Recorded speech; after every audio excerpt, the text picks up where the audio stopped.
get out to the agent, and be ready to go. And that's pretty fast. If you've programmed CC3000 or something like that and walked through that whole thing, it's probably about 15 seconds before it, and it's doing it, it's not optimized, and they don't really care, you know, they're doing things a little bit more slowly. The CC3000 is Neopixel's wireless networking chip for the Arduino. But this is pretty fast, and they want it to be really fast because they want it to be able to come out of a sleep mode really quickly, wake up, and instantly be doing whatever it is that you want it to do. So, does that require an unsecured wireless network? No. No, you can. You'll put you can use pretty much any of the encryption. Any of the encryptions that are out there. But you have to program that through the phone app. Yes. So when you log into the Electric Imp app, you'll log in with your Electric Imp user account. Yeah, it's too bright. And your phone is obviously on Just online, hit it. so it can verify. You can change it everything. to red. And then you'll put your SSID and wireless password into the application, and it'll send your user account and your Wi-Fi network information into the imp. Now, once you've got it blinked up, you can change all that. In fact, this right here, you probably can't see it very well, but this is actually the code that I can go in and I can manually set other networks up, and I can tell it to go in. Other people have started making code that will actually go through and search for Wi-Fi networks and pick up ones that they recognize.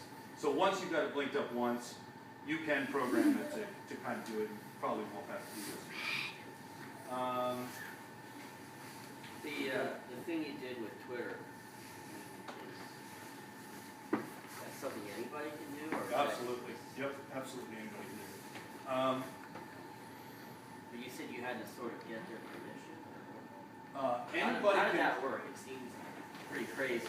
Yeah, so anybody can log into Twitter, go into the Twitter developer area, and all you're really doing is you're telling Twitter, I'm going to talk to your service, and they want to know who you are, and you know, if you're talking to a device.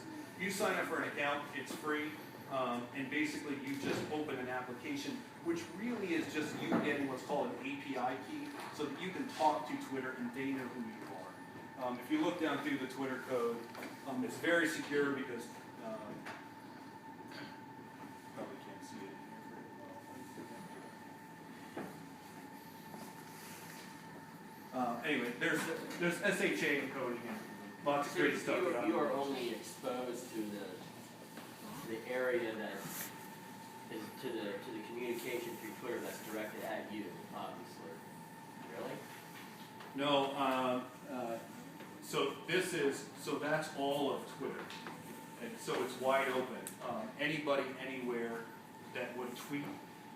So at Christmas time, I set this up to search for Merry Christmas, and hooked it up. I hooked an imp switch up to my Christmas tree lights. So anytime, and I did this like right after Thanksgiving, like the night after Thanksgiving, we set up our Christmas tree. Whenever anybody tweeted Merry Christmas, To anybody?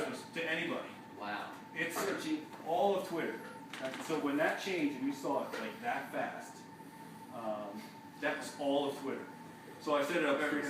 You wouldn't believe how many people are tweeting Merry Christmas sitting out there. It can be doing whatever you want. It's running on the Electric Imp's dime as a developer.